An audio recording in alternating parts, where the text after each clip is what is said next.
Legal translation में बड़े बड़े पैसेज होते हैं और उन पैसेजेस में ज्यादातर कंडीशनल वाक्य होता है।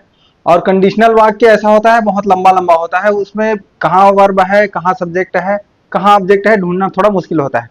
फिर भी अगर ज्यादातर हमें शब्दों के अर्थ मालूम है, ठीक है, शब्दों के अर्थ अगर हमें मालूम है तो हम ज्यादातर ट्रांसलेशन बना पाते हैं, अगर आपको थोड़े से रूल पता हो। ठीक है, तो ये जो सेंटेंस है 3-4 लाइन की, इसको आज हम बना रहे हैं इस वीडियो में, तो ध्यान से देखिएगा। Adverting to the grant of relief to the heirs of victim of custodial death for the infraction or invasion of his rights guaranteed under article 21 of the constitution of India। अब यहाँ comma दिया है, ठीक है, sentence तो आपका यहाँ तक है, लेकिन यहाँ कॉमा दिया है और एक कंडीशन है कि ऐसा होने पर, ठीक है, ऐसा होने पर उसके बाद आपका वाक्य यहाँ से शुरू होता है। It is not always enough to relegate. अब यहाँ आपको सब्जेक्ट वर्ब और ऑब्जेक्ट मिलेंगे, ठीक है, और relegate him to the ordinary remedy of a civil suit to claim damages for tortious act of the state, as that remedy in private law indeed is available to the aggrieved party। अब इतना बड़ा sentence है, तो सबसे पहले तो हमें क्या करना पड़ेगा, इसको सेंटेंस को थोड़ा सा छोटा करना पड़ेगा ताकि हम इसको ट्रांसलेट कर सकें। तो ग्रुपिंग में इसको करेंगे, सबसे पहले हम ग्रुपिंग कर लेते हैं कि कहाँ से कहाँ तक का हमने ट्रांसलेशन बनाना है। ठीक है, इसको आपको ये जो कॉमा दिया है यहाँ से लेके यहाँ तक का हम लोग ट्रांसलेशन बनाएंगे, और ये सीधा उल्टा उल्टा चलते हुए, यानी कि इस तरह से जाते हुए बन जाएगा। ठीक है, क्योंकि यहाँ पे जो वर्ब है डायरेक्टली हमें सब्जेक्ट वर्ब और ऑब्जेक्ट की जो संकल्पना है, कॉन्सेप्ट है, ठीक है, उसके अनुसार ना चल करके, क्योंकि ये एक बात ऐसा बोला गया है कि ऐसा होने पर, ठीक है, कंडीशन जैसा है, होने पर फिर यहाँ पे क्या दिया है, कॉमा दिया है, उसके बाद में यहाँ आपको सब्जेक्ट मिलेगा इट, वर्ब मिलेगा इज, और इसके साथ में है फिर टू रेलिगेट, ठीक है, to him to the ordinary remedy of a civil suit to claim damages for the tortious act of the state. अब यहाँ पे आप देखेंगे, यहाँ तक से हमें ग्रुपिंग करनी पड़ेगी, यहाँ से लेके यहाँ तक का एक, क्योंकि आगे जो सेंटेंस में बताया जा रहा है एज दैट रेमेडी, ये एक प्रकार से एक कारण बताते हुए बता रहा है कि एज, क्योंकि that remedy in private law indeed is available, और दूसरी बात और भी है कि इसमें एक अलग से सेपरेट वर्ब आपको यहाँ पे मिल जाता है। ठीक है, तो ट्रांसलेशन देखते हैं क्या बनेगा। जैसे मैंने बताया कि आपको यहाँ से पीछे पीछे जाकर के ट्रांसलेशन बनाना है। ठीक है, तो under article 21 of the constitution of India, constitution of India बोलने का मतलब है भारत का संविधान बोल लो या भारतीय संविधान बोल लो, ठीक है, भारतीय संविधान, कॉन्स्टिट्यूशन ऑफ इंडिया के लिए हो गया आपका भारतीय संविधान, का के लिए हो जाएगा के, भारतीय संविधान के आर्टिकल 21, एक साथ हमें इस तरह से पढ़ना पड़ेगा, आर्टिकल 21 यानी कि अनुच्छेद 21 के तहत या अधीन या अंतर्गत, ठीक है, के तहत या अधीन, या आप अंतर्गत भी लिख सकते हैं, ठीक है, के अंतर्गत, तीनों में से कोई भी वर्ड यूज कर लेना, कोई दिक्कत नहीं, अंतर्गत। अब गारंटीड का मतलब क्या है, अगर अच्छा हिंदी में हम लेना है, अगर हम हिंदी में ट्रांसलेट करने जा रहे हैं इसको, तो हिंदी में अच्छा सा मीनिंग ये क्या होगा, प्रत्याभूत, गारंटी को प्रत्याभूति बोलते हैं ना, तो ये हो जाएगा प्रत्याभूत। हिज राइट्स के लिए क्या हो जाएगा, अपने अधिकार। अब अधिकार यहाँ पे प्लूरल में है, अधिकारों भी लिख सकते हैं, प्रत्याभूत अपने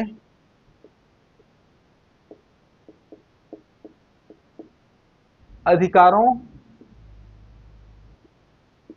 की हो जाएगा यहाँ, ठीक है, अधिकारों की, ऑफ के लिए हो गया की,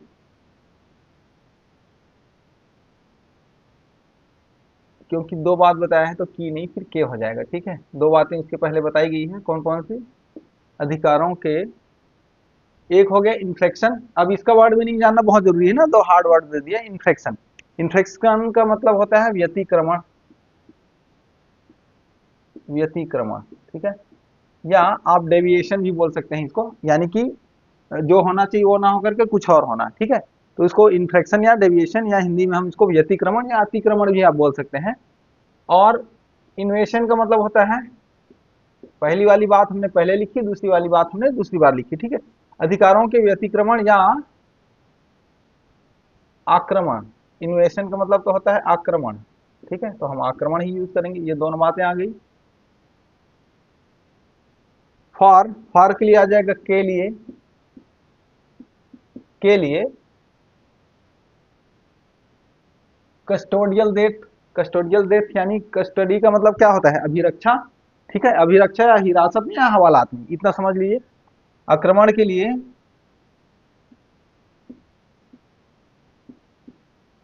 अभिरक्षा, कस्टडी का मतलब होता है अभिरक्षा या हिरासत में, मौत बोल लो या मृत्यु बोल लो, ठीक है, मौत, हिरासत में मौत। अब ऑफ आ गया, ऑफ के लिए आ जाएगा काके की, हिरासत में मौत के, मौत के। विक्टिम के लिए क्या होगा, पीड़ित या शिकार, ठीक है, शिकार भी बोल सकते हो, मौत के शिकार या पीड़ित, पीड़ित।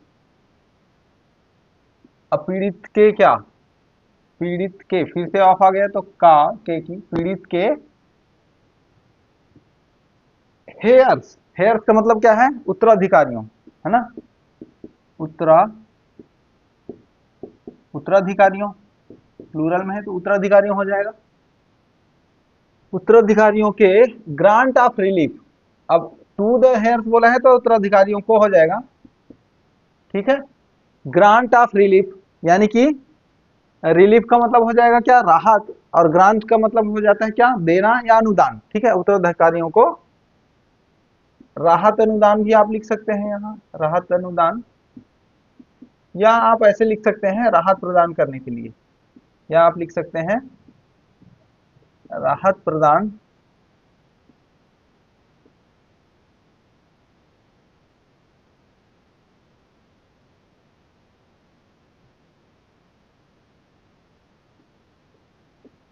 करने पर, ध्यान देने से,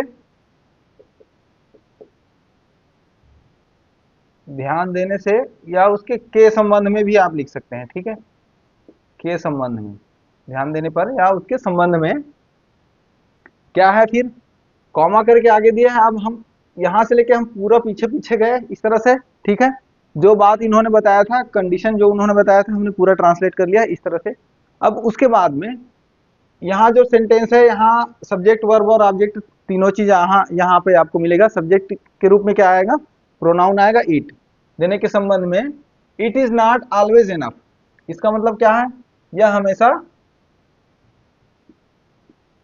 के संबंध में, यह सब्जेक्ट के रूप में आ गया। सब्जेक्ट आपका वर्ब आता है आपका लास्ट में, तो ये आएगा क्या, लास्ट में आएगा। ये सब्जेक्ट हमने पहले लिख दिया है। इंग्लिश में क्या होता है, सबको पता होगा, जैसे इंग्लिश में सब्जेक्ट वर्ब और ऑब्जेक्ट इस फॉर्मेट में लिखा होता है इंग्लिश का वाक्य। अब इसको जब हम हिंदी करेंगे, ठीक है, ये हो गया आपका इंग्लिश का और ये आपका हिंदी का हो गया। तो हिंदी में क्या हो जाएगा, ये हिंदी में जब कन्वर्ट करेंगे तो ये हो जाएगा subject plus object plus verb, यानी कि वर्ब का पोर्शन आपका क्या हो जाएगा, लास्ट में आएगा। तो इसीलिए उल्टा सीधा चलना पड़ता है, क्योंकि ये जो वर्ब है ये यहाँ आ जाता है ना, और ऑब्जेक्ट जो है यहाँ आ जाता है, तो इसीलिए उल्टा उल्टा हमें आना पड़ता है। तो अब हमने लिख लिया क्या, सब्जेक्ट लिख लिया, यह हमेशा, एनफ के लिए क्या हो जाएगा, यह हमेशा पर्याप्त, ठीक है, एनफ का हो गया पर्याप्त नहीं होता या नहीं है, ठीक है, यह हमेशा पर्याप्त नहीं होता है, या ओनली है भी लिखेंगे तो भी चल जाएगा, ठीक है। यह हमेशा पर्याप्त नहीं होता है या पर्याप्त नहीं है कि की करके हम यहां से लिख लेंगे फिर, to relegate him to the ordinary remedy of a civil suit to claim damages for the tortious act of the state. अब हमारा सब्जेक्ट वर्ब और ऑब्जेक्ट वाला पोर्शन में से आ गया है। अब इसके बाद में की करके जो रीजन बता रहे हैं, तो यहाँ से हम फिर से पीछे पीछे चलना शुरू करेंगे और ये आपका ट्रांसलेशन इस तरह से बन जाएगा। ठीक है, कि tortious act of the state, state का मतलब क्या है, राज्य के, राज्य के, ऑफ के लिए के आ जाएगा, का के की, ठीक है, राज्य के। अब क्या है, टोटियस एक्ट, तो इसको हम क्या बोलेंगे, धीमा काम करने वाला कृत्य, है ना। तो धीमी कृत्य यानी धीमी कार्रवाई करने के लिए, धीमी कृत्य किसके लिए, धीमी कृत्य के लिए, ठीक है, फॉर द टोटोइज एक्ट, यहां तक का हो गया, फॉर का मतलब हो गया के लिए, धीमी कृत्य के लिए।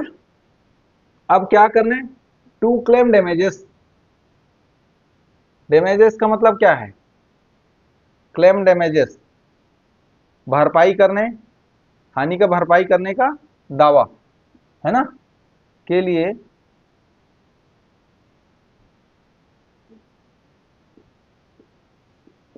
भरपाई,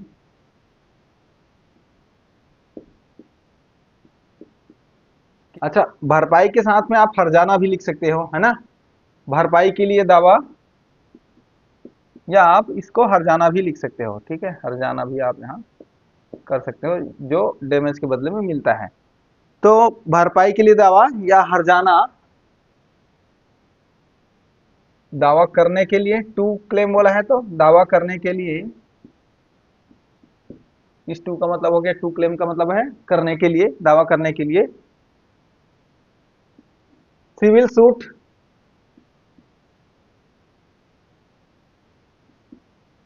हो जाएगा सिविल मुकदमा या वाद, सिविल वाद, ऐसा भी हो जाएगा, है ना, सिविल वाद के ऑफ के लिए हो जाएगा का के की के, तो के हो गया। ऑर्डिनरी रेमेडी का मतलब क्या हो गया, सामान्य उपचार, ऑर्डिनरी का मतलब हो गया सामान्य,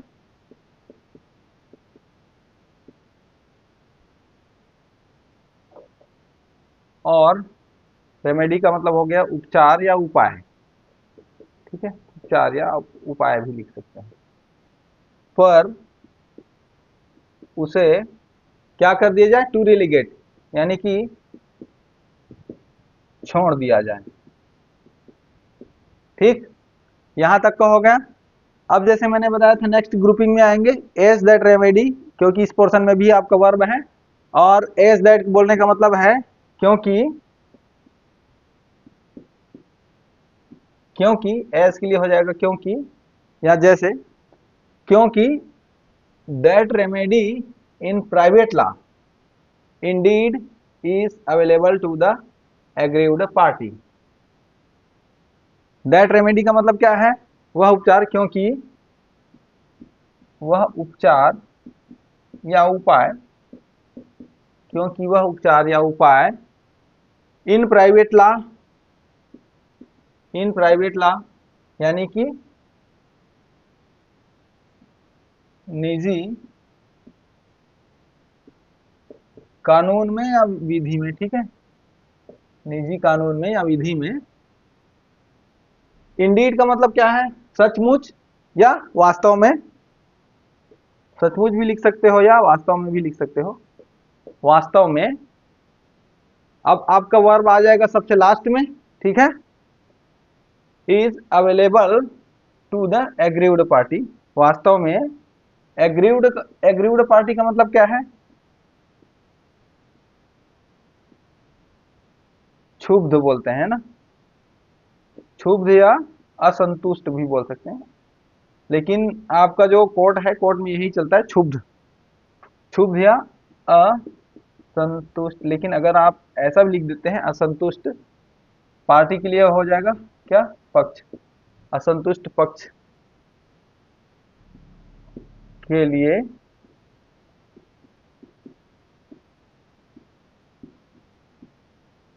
उपलब्ध है। इस तरह से आपने देखा 4-5 लाइन का ये आपका सेंटेंस था, लेकिन ये सेंटेंस वैसे देखा जाए तो अगर एक बार में पढ़ेंगे और इसका एक बार में पढ़ करके इंग्लिश से हिंदी में बनाने जाएंगे तो काफ़ी सारी कठिनाइयाँ आएंगी। सबसे पहली कठिनाइयाँ तो जो आएगी वो है आपका वर्ड मीनिंग का, ठीक है। तो वर्ड मीनिंग आपको पता होना चाहिए अगर आप ट्रांसलेट करने बैठते हैं। तो अगर नहीं पता है तो जिन शब्दों का आपको मीनिंग नहीं पता है उसको पहले से सर्च करके रख लेना है ताकि आप ट्रांसलेट कर पाएँ, है ना। तो इस प्रकार से आप देखेंगे आपको बड़ा सेंटेंस है तो छोटा छोटा कैसे करना है, ग्रुपिंग में कैसे करना है, कहाँ से कॉमा दिया है वहां से छोटा करना है। और अगर जिस पोर्शन में एक कथन पूरा हो जाता है उस पोर्शन की ग्रुपिंग कर करके छोटा छोटा करके इस तरह से आप ट्रांसलेशन आराम से बना सकते हैं। तो मुझे उम्मीद है ये ट्रांसलेशन आप सबको समझ में आया होगा। और इससे संबंधित कोई आपका सवाल रहेगा तो आप कमेंट करके मुझे बता सकते हैं, मैं आपको जरूर जवाब देने की कोशिश करूंगा। ठीक है, तो फिर मिलते हैं नेक्स्ट वीडियो में एक अच्छे पैसेज के साथ में। Thank you.